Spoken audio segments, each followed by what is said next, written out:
فيلم النهارده خلاني اسال نفسي كام سؤال. هل التقييمات اللي في المواقع دي تقييمات مظبوطه وحقيقيه، ولا مستوى الناس بقى عجيب شويه؟ هل الناس بقت بتدور على الحروب والعنف والاكشن الزياده عن اللزوم، ولا بتدور على ممثل معين لان الممثل ده هتتقبله بحلو ووحشه فبناء عليه تقييم الفيلم هيبقى عالي؟ هل الفيلم مرتبط ارتباط كامل بالممثلين بتوعه؟ يعني لو ممثل وحش لازم الفيلم يبقى وحش؟ طب نخش في الموضوع على طول. اهلا وسهلا في القصه ولا مناظر.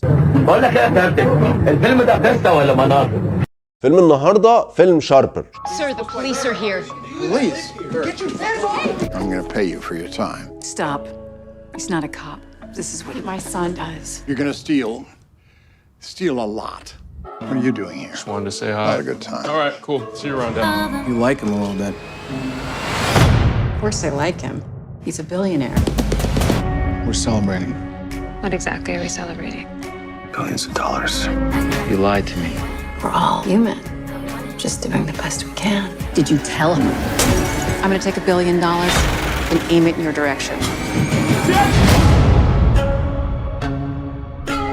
مش عارف احكي لكم القصه ازاي. فيلم بيبتدي بشاشه سوداء بيقول لك فيها معنى كلمه شاربر في القاموس، ومعناها الشخص الذي يعيش على النصب والخداع. اذا انت فهمت انت داخل على فيلم عامل ازاي. فيلم عباره عن عمليه نصب كبيره ومعاها عمليات نصب صغيره، لكن الفيلم متقدم بشكل مختلف وتحس ان هو متقدم بشكل روائي. يعني الفيلم متقدم بفصول وشخصيات، وهو الفيلم كله على بعضه حوالي 5 شخصيات، وبيقدم لك كل فصل علاقه كل شخصيه بالثانيه. بمعنى ان الفصل الاول هي علاقه الشخصيه الاولى بالثانيه، الفصل الثاني الشخصيه الثانيه بالثالثه، والفصل الثالث الشخصيه الثالثه بالرابعه، والشخصيه الخامسه بتظهر. وفي نفس الوقت بيقول لك ايه علاقه كل الشخصيات دي ببعض، وليه ده نصب على ده، وليه ده نصب على ده، وايه علاقه ده بده. فيلم تحس ان انت مش هيفرق معاك كتير لو انت اتفرجت عليه او قريته كروايه، تحس انه فيلم عمل ادبي محترم. وهل الفيلم بيعتمد على رتم ان انت تلاقي تويست في الاخر؟ لا، طبعا هتلاقي نهايه صادمه في الاخر، لكن هو مش سايبك طول الفيلم في عمليه نصب واحده، بالعكس انت بيقول لك عمليات نصب متعدده مع شخصيات مختلفه. ومش عايز احرق لك اكتر من كده، بس ممكن تكون العمليات دي كلها ليها علاقه ببعض. الفيلم ده هيخليك متنح فيه لحد اخره. ورغم كده تقييم الفيلم في بعض المواقع 6.6، فالفيلم الريت بتاعه قليل. هل التقييم القليل ده ممكن يبقى ليه علاقه بالممثلين؟ مبدئيا الفيلم ده بطوله جوليان مور ومعاها سيباستيان ستان وينتر سولدر، وانا اصلا ما بحبوش، لكن هو في الفيلم ده تمثيله رائع. وكمان معاهم جاستس سميث. هم مش نجوم صف اول حاليا، لكن نجوم. بس في افلام كتير جدا ما بتبقاش بطوله نجوم صف اول والريت بتاعها بيبقى اعلى. اذا المشكله في الذوق العام. انا لحد دلوقتي ما اعرفش. انا اتمنى ان انتوا تشوفوا الفيلم عشان تقولوا لي هل الفيلم ده فعلا حلو ولا لا. بس انا من مشاهدتي للافلام انا بقول لك الفيلم ده متميز جدا السنه دي، ورغم كده ما حدش سمع عنه.